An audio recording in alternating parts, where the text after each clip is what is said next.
అధ్యాయాన్ని అంటే రెండవ చరిత్రలో దాన్ని మధ్యమ చరిత్ర అని చెప్పి పిలువబడుతుంది. దాంట్లో 2, 3, 4, 5 అధ్యాయాల వరకు ఆ యొక్క మధ్యమ చరిత్రలో ఉంటాయి.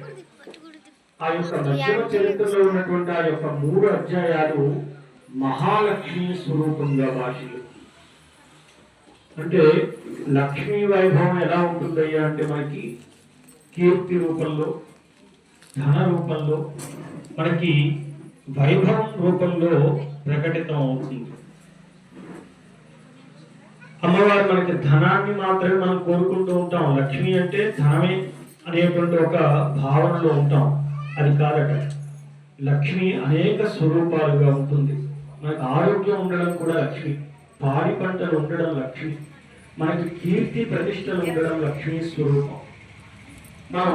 మనకి డబ్బు లేకపోయినా ఎక్కడికైనా వెళ్తే మన పేరు చెప్తేనో లేదా మనల్ని చూస్తేనో పని అయిపోతుంది అనుకోండి, అది కూడా లక్ష్మీ స్వరూపమే. డబ్బు ఒకటే లక్ష్మి కాదు. ఆరోగ్యం ఉందనుకోండి, ఏది తిన్నా అరిగిపోయి పొద్దున కల్లా చాలా సుఖంగా చాలా సంతోషంగా ఉంటుంది అనుకోండి, ఆరోగ్యం ఆవిడ లక్ష్మీ స్వరూపమే. కాబట్టి అమ్మవారు మహాలక్ష్మి స్వరూపంగా వైభవాన్ని, కీర్తిని, ధనాన్ని, కీర్తి ప్రతిష్టల్ని అమ్మవారు మనకు అనుగ్రహిస్తారు. అలా మధ్యమ చరిత్రగా 2, 3, 4 అధ్యాయాల్ని అమ్మవారి యొక్క స్వరూపంలో మహాలక్ష్మి స్వరూపంగా ప్రకటితం చేశారు. తదుపరి నుండి 13వ అధ్యాయం వరకు, 13వ అధ్యాయం అంటే పూర్తవుతుంది. కానీ మనకి 12 అధ్యాయాల వరకు కూడా మహాసరస్వతి స్వరూపాన్ని ప్రకటితం చేశారు. శారద ఆవిడే.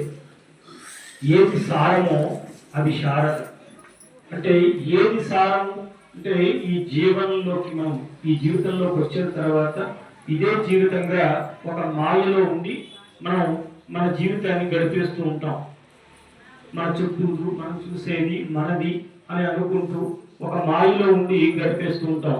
అంచెల్లోకి వస్తే తప్ప కానీ మనకి జ్ఞానబోధం అంటే ఏదైతే మోక్షాన్ని ప్రసాదించేటువంటి జ్ఞానం ఉందో, సారవంతమైనటువంటి జ్ఞానం ఏదుందో ఆ స్వరూపమే శారదా స్వరూపం.